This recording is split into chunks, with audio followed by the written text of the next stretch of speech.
बिस्मिल्लाहिर्रहमानिर्रहीम। अस्सलाम वालेकुम दोस्तों, मैं हूं शेख अदनान और आप देख रहे हैं मेरा यूट्यूब चैनल जिसका नाम है उर्दू मास्टर स्टोरी।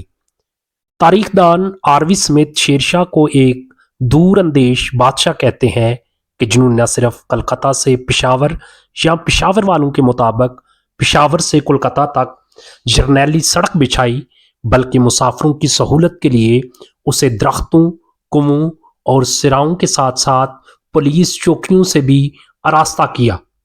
ये तवील रास्ता अपने 5 साल के मुख्तसर दौरे हुकूमत के दौरान मुकम्मल करना उनके तदब्बर और इंतज़ामी महारत की एक मिसाल है। यहाँ तक कि अंग्रेज़ों ने एक मरबूत मुल्कगीर राब्ता कायम करने के लिए ग्रैंड ट्रंक यानी जीटी रोड का इस्तेमाल किया। तकरीबन 1700 सराय बनवाए और वदिया बास्कर के मुताबिक हर सराय में हिंदू और मुसलमानों के लिए क़यामो तवाम का अलग अलग इंतज़ाम था। हर मुसाफिर को सरकार की जानब से खाना वगैरह मुफ्त मिलता था।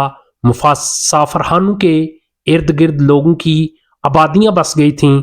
किसान अपना अनाज फरोख्त करने वहां आया करते थे।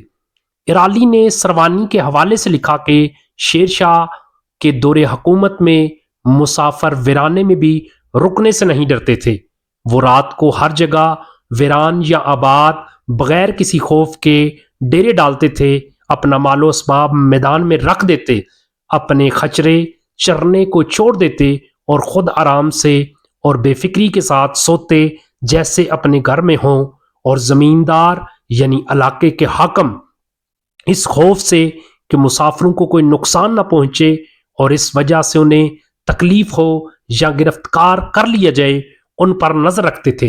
हकाम को उनके इलाकों में होने वाले जराइम का हिसाब देना पड़ता था और वो मुतासरीन को मुआवजा देने के लिए जाती तौर पर पाबंद होते थे।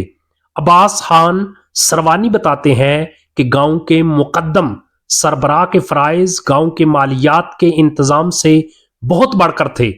उनके गांव के अंदर या उसके आसपास होने वाले किसी भी जुर्म के लिए उसे जवाबदेह ठहराया जाता था।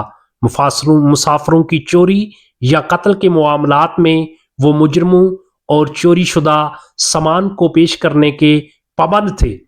इस सख्त असूल की जानब इशारा करते हुए सरवानी ने लिखा कि एक बूढ़ी और नातवा औरत भी अपने सर पर जेवरात की टोकरी रखकर सफर कर सकती थी और शेरशाह की सजा के डर से कोई चोर या लटेरा उसके नजदीक तक नहीं आता था।